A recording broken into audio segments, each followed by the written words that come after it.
whatever I explained, I am going to explain it further by putting it on the whiteboard, and now you are going to understand it perfectly.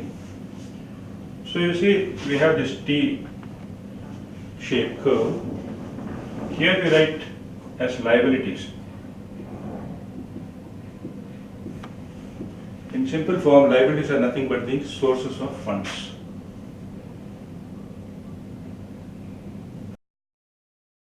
Sources of sources of funds.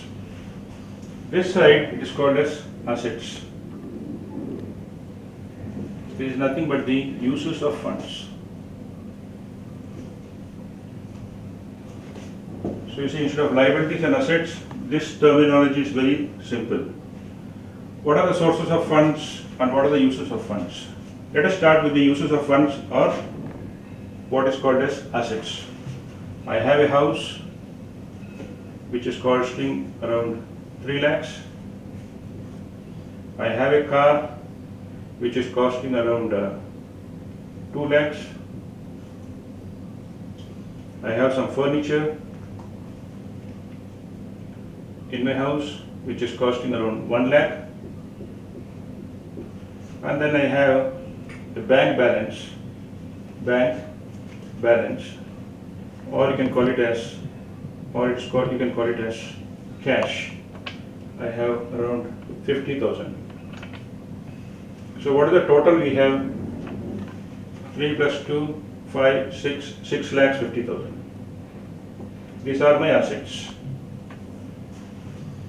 Now the question is, how did I purchase this house, car, furniture, bank balance and cash? What are the sources of funds? I should have some source of funds if I have to own all these assets. So therefore the sources of funds can be either my own funds, something like 3 lakhs. But here we have 6 lakhs 50,000. So therefore, what about the balance? With the balance, what I did is, they are called as nothing but the bank borrowings. Okay, so that is around 3 lakhs 50,000. And this side total is 6 lakhs 50,000. So this 6 lakhs 50,000 sources of funds equals the uses of funds. And hence we say that the liabilities are always equal to assets, and hence it is called as the balance sheet. This is the simplest form of balance sheet. And balance sheet always, you see, whenever the heading of a balance sheet will be balance sheet as on particular day. So today's date is 30/7/2015. So this is the balance sheet as on this date. Tomorrow the balance sheet might change. Okay, it cannot be the same balance sheet. Why it will change? Maybe tomorrow you got some extra own funds, extra income you got, maybe around 50,000 you got. Okay, so now here the total is going to change to 7 lakhs. Okay, the sources of funds are 7 lakhs, and here where is this 50,000 going to? You are not spent anything, so naturally what will happen is your cash is going to be increased by 1 lakh. And so this 7 lakhs, here also it should be 7 lakhs. And hence it is called as the balance sheet. Balance sheet, therefore, what I want to say is balance sheet is always, the heading should be balance sheet as on 30/7/2015. We should never call the balance sheet as balance sheet for the period, because balance sheet is at any point of time.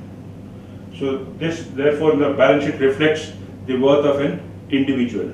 Suppose say here, if you purchase all these assets, all these 7 lakhs, you purchase out of your own funds. Okay, that means there are no bank borrowings. Okay, and then yes, all your own funds, and then what we are going to do, we are going to write it as own funds 7 lakhs. Okay, bank borrowings.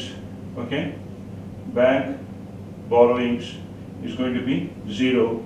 So therefore, when we compare one person with another person, we say this person is better than the previous person whose balance sheet was own funds 3 lakhs and bank bonds were 3 lakhs 50,000.